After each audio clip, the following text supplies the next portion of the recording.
चलिए बात करेंगे अगली खबर की। आपको जानकारी दे दें क्योंकि नॉमिनेशन एक तरफ जहां फाइल करने वाले हैं सीपी जोशी, वहीं आपको जानकारी दें कि चुनाव को लेकर दोनों ही मुख्य दलों ने चुनावी रण में उतरने के लिए कमर कस ली है। चित्तौड़गढ़ लोकसभा सीट से तीसरी बार बीजेपी ने सीपी जोशी पर विश्वास जताया है। एनडीटीवी से बातचीत के दौरान सीपी जोशी ने कहा है कि राजस्थान 25 की 25 लोकसभा सीटों पर बीजेपी हैट्रिक यहां लगाएगी।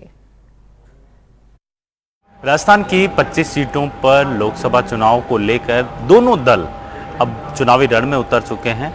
तो पहले चरण की अगर बात की जाए तो राजस्थान की 12 सीटों पर चुनाव होने हैं। इसको लेकर दोनों ही दलों ने अपने प्रत्याशियों को मैदान में उतार दिया, लेकिन दूसरे चरण की तैयारियां भी अब जोरों पर है। तमाम जो प्रत्याशी हैं वो अपने नामांकन दाखिल कर रहे हैं, लेकिन सबसे बड़ी बात यह है कि राजस्थान के अंदर जिस तरीके से बीजेपी के तमाम नेता हैं वो दावा कर रहे हैं कि इस बार जो मोदी सरकार है 400 के पार है। भाई साहब, सबसे पहले तो आपको बधाई हो क्योंकि तीसरी बार आपको जिम्मेदारी दी जा रही है पार्टी की तरफ से।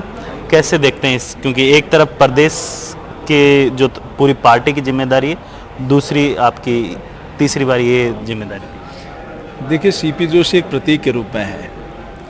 हमारे यहाँ कमल का फूल चुनाव लड़ता है और देश में और प्रदेश की जनता ने हमेशा विश्वास किया है मोदी जी की गारंटी के ऊपर। जब ऐसा नेतृत्व हो तो निश्चित रूप से, और अंतर भी देश की जनता साफ देख रही है कि 50 सालों से जो पार्टी देश में शासन कर रही थी उसमें और भारतीय जनता पार्टी के नरेंद्र मोदी जी के नेतृत्व वाली सरकार में इन 10 वर्षों में जो काम हुए हैं वो देश की जनता एक आधार बन रही है कि आखिर क्या कारण है कि जो देश में शासन करने वाली पार्टियां 50 वर्षों में नहीं कर पाई, चाहे वो गरीब कल्याण का हो, महिला सशक्तिकरण का हो, किसानों की समृद्धि का काम हो, चाहे देश की सुरक्षा हो, चाहे युवाओं के सपनों की उड़ान हो, चाहे दुनिया में भारत का बढ़ता वैभव हो, चाहे देश की अर्थव्यवस्था हो, हर क्षेत्र में जिस प्रकार से मोदी सरकार ने काम किया है वो अकल्पनीय है।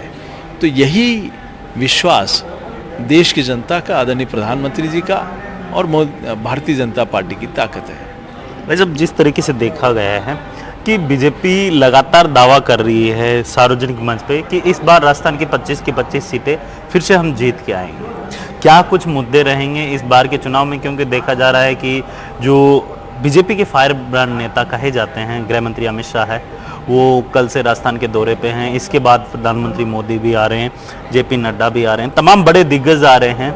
क्या लगता है राजस्थान के अंदर कि राजस्थान की भूमिका क्या रहेगी इस बार के चुनाव में?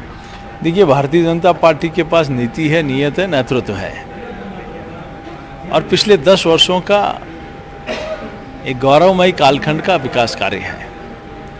यही बड़ी ताकत है।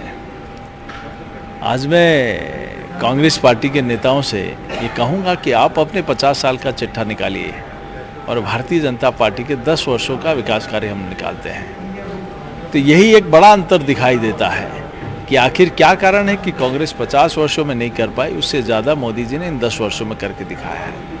आप देखिए कि गरीब के लिए मकान हो, शौचालय हो, उज्ज्वला का कनेक्शन हो, जनधन का खाता हो, आयुष्मान कार्ड हो, हर व्यक्ति को बिजली का कनेक्शन हो, किसान सम्मान निधि हो, इतने वर्षों तक लोगों को इंतज़ार करना पड़ा। तो फिर कांग्रेस पार्टी कर क्या रही थी? सिर्फ नारे और वादे और जुमले देने के अलावा कोई काम नहीं किया। इस देश को कमज़ोर करने के अलावा कोई काम नहीं किया। इस देश में भ्रष्टाचार और आतंकवाद की आग में झोंकने के अलावा कोई काम नहीं किया और कहीं न कहीं देश की अर्थव्यवस्था को कमज़ोर करने का काम किया।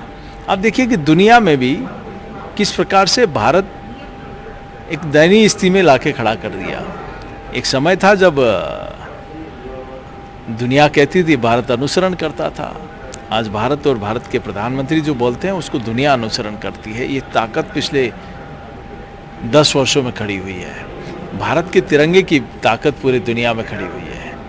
आज सोलर एनर्जी में हो, योग में हो, एग्रीकल्चर प्रोडक्ट में हो, डेयरी प्रोडक्ट में हो, मोबाइल प्रोडक्शन में हो, अनेक क्षेत्रों में दुनिया का सिरमौर भारत बना बैठा है।